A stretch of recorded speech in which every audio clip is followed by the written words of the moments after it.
I'm Hazem Sika with the top stories on Al Jazeera. In the Philippines, a peace agreement being signed aimed at ending one of Asia's longest and deadliest conflicts. More than 150,000 people have been killed over the past 40 years in the southern region of Mindanao. A group called the Moro Islamic Liberation Front has been fighting for autonomy in what they regard as their ancestral homeland. The peace deal will create a self-rule area in Mindanao for the country's Muslim minority.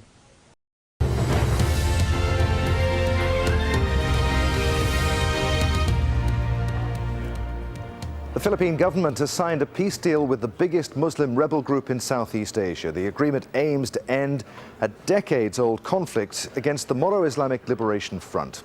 More than 150,000 people have been killed and 1 million more have been displaced since that conflict began in the late 1960s. Members of the MILF have been fighting for autonomy in the southern region of Mindanao, which they regard as their ancestral homeland.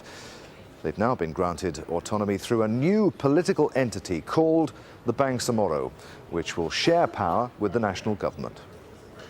Our goal to have the Bangsamoro Transition Authority in place by 2015, when it will serve as the interim Bangsamoro government until the elections in 2016. In this manner, the people themselves will turn the tide of strife into an era of peace and equitable progress. They themselves will prove that the democratic space is vast enough to address every Filipino's grievances and concerns.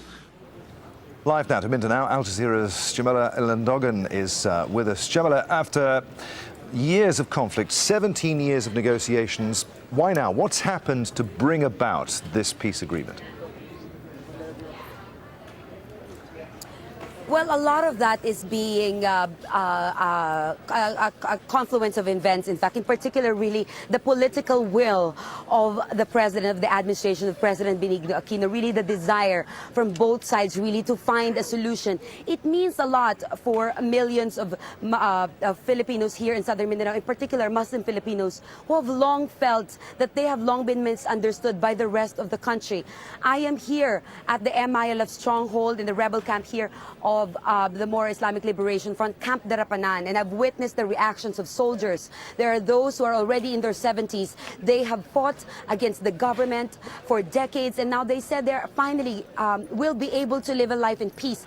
Their grandchildren will now have the opportunities that have also opportunities that were not given to them. I mean, behind me, these are young fighters, some as young as 14, experienced snipers. They have been trained in combat since they were 11. And now they're saying they're now going to have a chance to really go back to school now and to live a normal life. However, when I've managed to speak to the chief negotiator, Moha Kereipal, he told us that really the challenge now is to temper the expectations of his people. It's not a perfect agreement. There is no such thing as a perfect agreement, but this is what they need now. For the next generation of fighters are going to be far more militant and far more dangerous. As you say, it's not a perfect agreement. What are the chances then of a lasting peace, Jamila? Well, the chances are very high, but the bigger challenge really ahead right now is the implementation. It's going to be very difficult. In particular, the decommissioning, the laying down of weapons of thousands and thousands, tens of thousands of fighters who have long been used to this culture of insurgency, this culture of rebellion. Now they are forced and they have to go back to civilian life. Another important factor to look at is what the Philippine government calls the spoilers of the peace process. These are local officials, these are tribal groups who have long profited from war. But with under this new entity, these political groups, these groups on the side are now going to be dismantled, forcefully dismantled, and this is what they need to look after now. For now, though, really, all these expectations are really high, and what they want really at this point, they say, is that it's a process that will be expedited. Really, they want this to happen as soon as possible before the term of President Benigno Aquino ends in 2016, they said, because they're not sure exactly what the next administration will be like and how the treatment really of the grievances of the Moro people in the southern Philippines will be approached.